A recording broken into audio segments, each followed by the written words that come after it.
Voici les 3 remarques que l'on entend tout le temps dans la bouche des golfeurs énervés et qui sont absolument fausses. Première remarque, j'ai pas assez traversé dans la balle. Honnêtement, j'ai jamais trop compris cette expression, ce qu'elle voulait dire.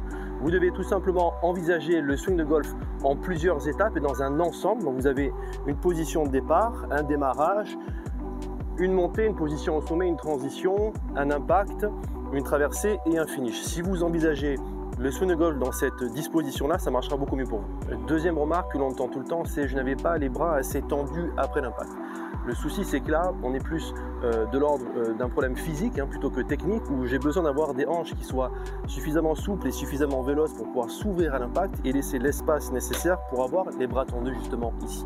Or, je vous rassure, il y a plein de joueurs au niveau mondial, top mondial, qui jouent avec le bras avant qui est un petit peu plié, tels que Retief Goosen, Lee Westwood, etc. Troisième et dernière remarque, je n'ai pas gardé la tête sur la balle pendant que je tapais. Ben, là encore, c'est faux. Vous avez des très bons joueurs tels que Dustin Johnson, que l'on ne présente plus, qui a cette capacité en fait de tourner la tête au moment de l'impact pour faciliter la rotation des épaules, la rotation du tronc, ou comme à la bonne époque, Annika Sorenstam et David Duval quand ils étaient numéro 1 mondial. Le tout ici étant dans la zone de l'impact de garder la tête à l'intérieur du cercle rouge afin d'avoir un maximum de consistance et de régularité.